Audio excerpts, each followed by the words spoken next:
Bonjour Benoît, je m'appelle Michel, je suis de Fontainebleau et en fait je voulais savoir pour les macarons comment faire pour qu'ils soient bien lisses et qu'ils aient un joli pied. Voilà, merci. Bonjour Michel, bonjour à tous. Pour réaliser correctement des macarons bien lisses avec le petit pied, il y a plusieurs règles à respecter. La première règle, le choix des aliments. La deuxième règle, le mélange. Et la troisième règle, la cuisson. Donc les éléments que l'on a besoin pour faire les macarons sont le sucre glace, l'amande en poudre, du sucre semoule et des blancs d'œufs vieillis. Alors c'est quoi des blancs d'œufs vieillis? C'est des blancs que l'on prépare la veille, que l'on conserve au réfrigérateur et on a des blancs qui n'ont pas trop de force pour optimiser le côté très lisse du macaron. La première étape, on va monter les blancs. Alors monter les blancs, on met les blancs dans le batteur, on met une pincée de sucre et on démarre en petite vitesse. Voilà. Donc les blancs vont monter et l'amande et le sucre glace, je vais le mixer pour avoir une poudre très fine et très aérée pour pouvoir soulever notre petit macaron pour avoir le pied.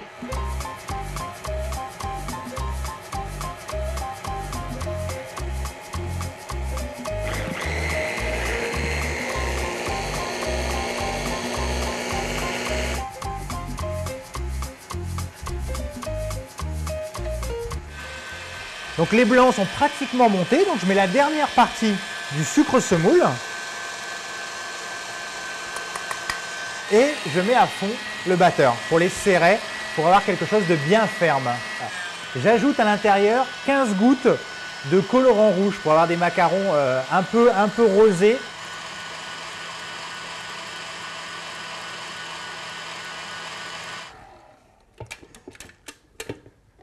Hop. Donc voilà. Donc là, je vais les débarrasser dans le saladier. Deuxième règle importante, c'est le mélange de l'amande et du sucre glace dans les blancs, ce que l'on appelle macaronner, macaronnage. Ce qu'il faut, c'est incorporer ce mélange en 3 fois. Donc on en met une première partie, un minimum en 3 fois. On utilise une maryse ou une spatule en plastique et on soulève la masse délicatement. Donc on part vers le centre, du centre, et on tourne le saladier.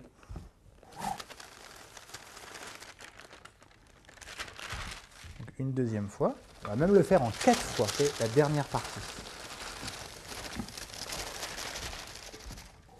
Alors voilà. Donc là, à ce moment-là, votre pâte à macarons est très légère. On doit macaronner. Donc on va rabattre l'appareil, on va continuer à mélanger pour avoir une pâte à macarons très brillante et relativement lisse. Il ne faut pas que ça fasse de petites bosses sur le saladier. Et c'est ça qui va permettre aussi à avoir le macaron bien plat. Donc là, je continue à mélanger, je vais rabattre mon mélange. Après, vous prenez votre spatule, vous voyez, ça coule un petit peu. Donc, étape suivante, la pâte à macarons sur la plaque.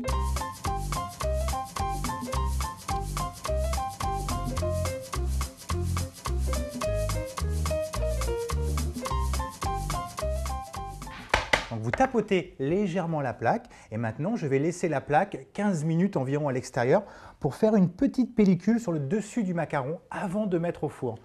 Après 15 minutes à l'extérieur, les macarons sont prêts, donc on a une petite croûte sur le macaron qui va permettre d'optimiser le côté très lisse. On va pouvoir les cuire. Donc le four est toujours à 150 degrés. Donc là, on compte des petits macarons. Donc sur des petits macarons, comptez 12 minutes, 12 à 13 minutes à 150 degrés. À la sortie du four, j'ai posé la feuille sur une grille, on laisse refroidir tranquillement et après avec un petit couteau, vous passez le petit couteau en dessous le macaron et là maintenant on a notre macaron qui est terminé, pratiquement terminé, il n'y a plus qu'à le garnir avec le petit pied et la partie très lisse. Donc on va les décoller et les garnir avec une framboise pépin, une petite confiture de framboise. Soit à la poche, soit avec une petite cuillère.